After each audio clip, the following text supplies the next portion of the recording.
So what's going on, guys? Welcome back to another episode of Unconventional Side Hustles. Today we have a very interesting one that I know people personally doing this side hustle. So I'm going to go in depth about it, talk a little bit more, elaborate, tell you how much you can expect to make, what you need to do to get started, how much you need to know, and yeah, let's just get into it. So if this is your first time tuning in, my name is Robert, and what I do on this channel is create value for you guys, so that way hopefully you guys can go out there and better your lives as well. Right now I have a current series on just unconventional side hustles, just different ways to make money. In today's economy, people are just struggling, so a lot of people are looking and searching on Google, YouTube, and across the internet, trying to figure out ways to make extra income for their families, for themselves, and just to try to get ahead. So that's what we're going to discuss today, is another side hustle on how to make extra cash. What is this side hustle? This side hustle is barbecuing. Have you ever thought about getting paid to barbecue? Maybe not, a lot of people haven't, but in my general location, again, I live out in the country, in a rural area, a lot of people barbecue, and they offer up their services, their time to barbecue to obviously get paid for it. So I have a cousin of mine who does excellent barbecue, some of the best barbecue I've ever had, honestly. He actually does have a YouTube channel, and I'll leave it down below as well. He does a lot of those barbecue competitions and usually places pretty well in those competitions. But it got me thinking, that's a great side hustle for anyone who loves to barbecue. If you love to cook, you love to cook outdoors, maybe you like to cook inside. I mean, I don't know many people barbecuing inside, but I'm sure there's a couple people out there. But all right, guys, so what do you need to get started, doing this whole barbecuing business or barbecue side hustle? Well, it depends how fast and how large you want to get doing this barbecue business. For a beginner, you can use, something as simple as your little backyard barbecue pit. For an advanced guy who's looking to maybe cater for some weddings or for an event, you're going to want a barbecue pit usually on a trailer. If you don't know what that is, I will put a picture of it in the video right now. Also, there's a lot of people who just do it from home. They use the big green egg, they use barrels, they use different types of metals that they can conform to make into a barbecue pit. So you don't necessarily have to go out and spend a ton of money. I have a couple glamping sites, I'll leave them down below in the description. We went out and bought brand new barbecue pits for every single one of them, and we had a guy make them for 70 bucks. So they're made out of barrels, they're not expensive. And for 70 bucks, it's not a bad deal if you're looking to try to get started doing a barbecue business. So again, you can use whatever. You can use pellet, the pellet grills. You can use firewood. You can use gas. It's kind of up to you. Charcoal.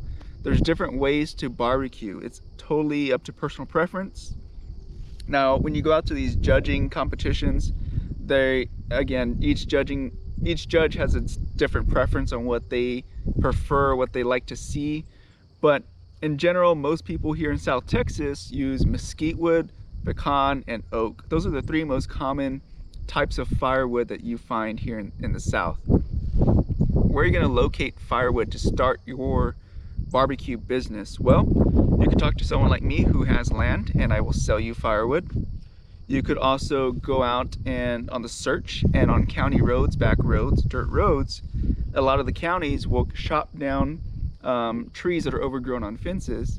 They'll cut it down, leave it there, dry it out for maybe a week or so, and they'll come back and mulch it. So you could also just pick it up on the side of the road. Now, if neither of those two work for you, you can always go to your local Walmart, HEB, or any kind of store. They usually have bundles of firewood. You're gonna be paying a premium because you're paying for all the packaging, the time it took to package it, the fuel cost to ship it to the store location, versus if you buy it from someone like me. I can give you, a good discount because I have it here. But again, I'm not in the business of selling firewood. I just sell to a couple people here around here that I know, but I'm not trying to do no business off of this. But anyways, so we just covered where you can source your firewood. That's going to be, the engine behind what makes the barbecue business work. So you need to make sure you have a steady source of firewood for your business. So we already talked about the barbecue pit. There's different types of pits. Talked about the firewood. The next thing you want to do is improve your skills. You don't want to start selling barbecue if you don't cook good barbecue. So the first thing to do is just start improving your skills. Find out what people's taste buds actually really like. I know my cousin, he does this a lot. He always barbecues, and when he was starting off, he was always inviting people over to come taste his barbecue. Again, some people have a sweet preference, some people have a salty preference, some people like it spicy. Again, different preferences, so check out what people like in your general location. For us, we like that pepper flavor here in South Texas for like a brisket. Some people like it a little bit sweeter, but for the most part, most people like it a little bit more peppered. So start basically barbecuing, inviting some friends over, asking them for their opinion on what they think about your barbecue. And then start that way, and then you can adjust your seasoning and your cooking style accordingly. Now we're gonna quickly talk about meat costs. So meat costs have gone up tremendously. I mean, everyone who shops at a grocery store knows that meat has gone up tremendously. So there's different ways to get your meat. You can get it from a local farmer rancher and probably get a bulk discount. If that's not an option for you, you can always shop at a local grocery store, Walmart, HEB, things like that. Again, meat has gone up a lot, so you have to take that into consideration when you are charging for your briskets, ribs, chicken, whatever it is you're doing. You have to take into account how much it's going to cost you to purchase the meat to begin with. Now, seasonings as well, you can also buy in bulk. There's a couple companies you can probably reach out to, and they'll be more than happy to ship you a box of seasonings. Again, for a price, not for free, but they will give you a bulk discount if you purchase a lot from them. Now, if that's not an option for you, you can always go to your local Walmart, HEB, and any grocery store and pick up some seasonings. Now, again, you're just going to want to play with the seasonings. Again, invite friends over to try your barbecue and see what people think. Ask for some feedback on your cooking. And tell them to be honest. You don't want them to be, just trying to be nice, because you're going to be selling this. You're going to be making money off of this. You want people to enjoy it, to leave you good reviews, and to have good things to say about your barbecue. But again, you can always change up your seasonings as needed, as people's preferences change over time, or as the general location you are in. As people have different preferences in different locations, different geographical locations. Memphis is known for different type of barbecue. Texas is known for different type of barbecue. Again, cater to your general location. That's where you're going to be selling your barbecue. And again, factor in how much it's going to cost you to obviously buy the meat. That's going to be your most expensive cost there. And then your seasonings and any other type of rubs you use for your barbecue. You want to consider all these costs before you start charging. So now we're going to go ahead and quickly talk about how much can you actually make, how much can you charge for your services. So we're going to break it up into two different groups here. One's going to be for the catering, one's going to be for more like plate sales or individual orders. So for individual orders, most people charge for brisket between $120 to $160, maybe even $150, between $120 and $150 to cook a 12 to 15 pound brisket on average. So that's going to be the gross weight before it's cooked is going to be 12 to 15 pounds. After you cook the meat, generally it loses some weight in the cooking process. But yeah, that's not a bad deal. You're probably going to profit, maybe 50 bucks, maybe, depending on the type of brisket you buy, how much it costs you, prices at the current time, because meat prices do fluctuate quite a bit. So again, definitely consider that, take that into consideration, that meat prices do fluctuate, but you can still make a decent profit. And if you have a large scale pit with multiple racks inside, if you don't know what a rack is, it's basically like grates or shelves, I guess is the best way to put it. It's like shelves inside your barbecue pit. If you have multiple shelves inside your barbecue pit, you can put multiple briskets in there and take multiple orders. And if you have a 5-tier, 6-tier barbecue pit, you can store a lot of briskets in there and take a lot of individual orders and maybe make $50 per brisket profit times how many shelves you have. It starts to add up pretty quickly.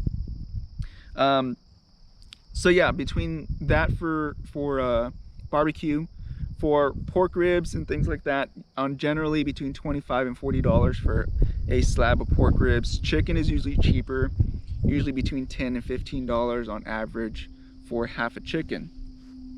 But you see how this thing can add up pretty quickly. If you have a large scale barbecue pit, you can take a lot of individual orders and really start racking up the profits as they come in. Now again, check with your general location, your general city, state, And make sure that you don't need any kind of certificates or any kind of documentation to start selling your barbecue. But excuse me. So the next thing is catering. So catering pays pretty well. It's going to be basically one event. Maybe you're doing a wedding, a quinceañera, birthday party. It's generally one customer who ordered a large order from you to supply the party. Generally, you can make a couple $100s from an event like that. It's totally up to you, and again, depending on your reputation as far as your barbecue. So next thing we're going to move on to is marketing. So marketing is going to be really, really important. That's how people are going to get to know you even exist.